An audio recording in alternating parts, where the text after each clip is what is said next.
നമ്മൾ അന്നദാനം നടക്കണം മറ്റുള്ളവർക്ക് കഴിക്കാനാണ്. അപ്പോൾ അത് കുറേ ആൾക്കാർ വന്ന് അതിന് തടസ്സപ്പെടുത്തുന്നതിന് ഇതാണ് അത് വേറൊന്നുമല്ല. ഇവരെല്ലാം വാരി കെട്ടിക്കൊണ്ട് പോകുമ്പോൾ ഈ വർണ്ണവർക്ക് കൊടുക്കാൻ കാണില്ല.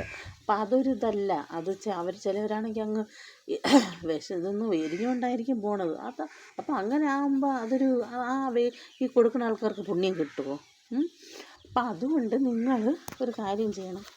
ഇത്ര സമയം കഴിഞ്ഞിട്ട് ആളുകൾ വരാതിരിക്കുമ്പോൾ ഒരു 3 മണി വയ്ക്കണം. അത് കഴിഞ്ഞിട്ട് ഫുഡിന് ആൾ വന്നില്ലെങ്കിൽ കൊടുക്കാം. അത് വേറെ എവിടെയോ ഉണ്ടായിരുന്നു. അപ്പം പറഞ്ഞു മാറി നിൽക്കി, ആൾക്കാരെല്ലാം വന്ന് കൊടുത്തിട്ട് നിങ്ങൾക്ക് തരാം എന്ന്. അതും ഒരു ഇതല്ലേ, അതും ഒരു ചടങ്ങ് തന്നെയാണ്.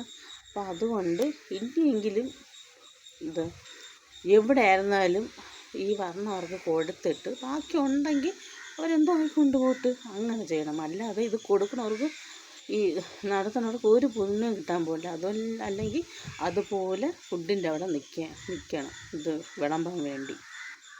എങ്കിലേ അതൊരു പുണ്യമായിട്ട് കിട്ടുള്ളൂ. എങ്കിലേ അത് നടത്തുന്ന വ്യക്തികൾക്ക് അതിൻ്റെ പുണ്യം കിട്ടുകയുള്ളൂ. മനസ്സിലായോ?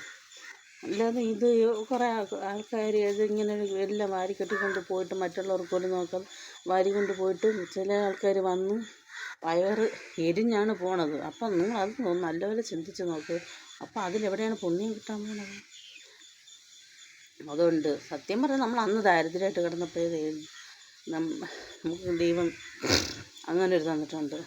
ആഹാരത്തിന് പോട്ട് ഒരു 4 നേരം എന്നുള്ള ഒരു 3 നേരമെങ്കിലും ഉണ്ട്. എന്നാലും ഞാൻ പറയണത് അപ്പോഴേ നമുക്ക് ഈ ചിലർ ഓടിക്കൊണ്ട് വന്നിട്ട് കഴിക്കാതെ തിരിച്ചു പോകുമ്പോൾ ഉള്ള ഒരു വിഷമം എനിക്ക് തോന്നിയിട്ടുണ്ട്. അത് ചിന്തിച്ച് നോക്ക്. ഇനിയെങ്കിലും ഇങ്ങനെ അന്നദാനം കൊടുക്കുന്നിടത്ത് ഒരു 3 മണി വരെ 3 മണി കഴിഞ്ഞിട്ട് ബാക്കിയുള്ള അവരെന്തോ ചെയ്യട്ടെ. അത് കഴിഞ്ഞിട്ട് ഈ വർണ്ണവർക്ക് ഈ വയറ് കാഞ്ഞ് വർണ്ണവർക്ക് കൊടുക്കാനുള്ള ഒരിത് വെക്കണം. പിന്നെ അടിയും പറഞ്ഞാൽ എന്തെങ്കിലും തെറ്റുണ്ടെങ്കിൽ ക്ഷമിച്ചേക്കും.